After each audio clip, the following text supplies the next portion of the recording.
এমনি আতিকুর রহমান আপনি লিখেছেন, কেউ মারা গেলে আমরা সাধারণত তাকে ক্ষমা করে দেই। আমাদেরও তো তার কাছে ক্ষমা চাওয়ার প্রয়োজন থাকে। মৃত ব্যক্তির সাথে আমাদেরও তো হিসাব নিকাশ থাকতে পারে। মৃত ব্যক্তির কাছ থেকে কিভাবে আমরা ক্ষমা চাইব? আমরা তাকে ক্ষমা করে দিলে কি আমাদের দিন সে কি আমাকে ক্ষমা করবে?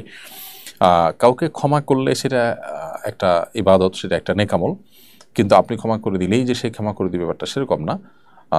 এই জন্যই তো জীবদ্দশাতে কারোর সাথে কোনো পাওনা দেনা থাকলে, কোনো প্রকার আপনার ক্ষমা চাওয়ার মতো ইস্যু থাকলে সেগুলো চেয়ে ফেলা উচিত। নবী করিম সাল্লাল্লাহু আলাইহি ওয়াসাল্লাম বলেছেন, সেদিন আসার আগেই তোমরা পরস্পরের মধ্যকার বিবাদমান বিষয়গুলো নিষ্পত্তি করে ফেলো, যেদিন কেউ কারোর হবে না, এবং প্রত্যেকটা বিষয়ের বিচার আল্লাহ তাআলা করবেন। তো এই জন্য কে কখন মারা যাবে আমি জানি না। কারোর প্রতি আমার অন্যায় আচরণ হয়ে গেলে, কাউকে আমি কষ্ট দিয়ে ফেললে, কোনো প্রকার অপরাধ হয়ে গেলে দ্রুততার সাথে আমরা সেটা নিষ্পত্তি করে ফেলবো, তার কাছ থেকে ক্ষমা চেয়ে নিব। এটি আমাদের একান্ত করণীয়। এর মাধ্যমে দিন শেষে আমরা ইনশাআল্লাহ তাআলা নিজেরাই সুখে থাকতে পারবো, আর আল্লাহর প্রিয় পাত্র হতে পারবো। কারণ আল্লাহ তাআলা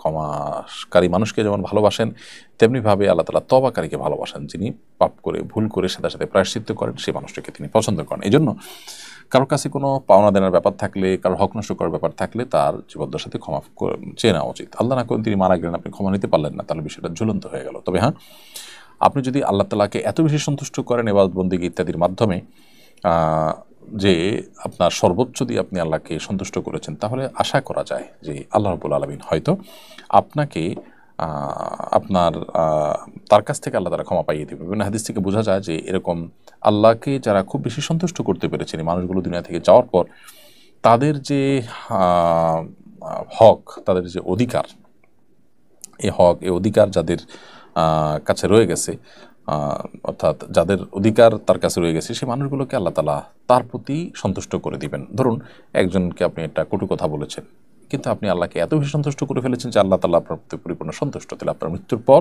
ওই ব্যক্তিকে আল্লাহ তাআলা এমন কোনো নেয়ামত দিবেন, যে নেয়ামত পেয়ে তিনি আপনাকে ক্ষমা করে দিবেন। এরকম অপশন থাকে, কিন্তু সেক্ষেত্রে আমাদেরকে এক্সট্রা মেহনত করতে হবে। আমরা তাকেও ক্ষমা করবো, এদিকে আল্লাহকেও সন্তুষ্ট করবো, যেন আল্লাহ আমাদেরকে সমস্ত পাওনাদারের পাওনা থেকে কিয়ামতের ময়দানে মুক্ত করে দেন।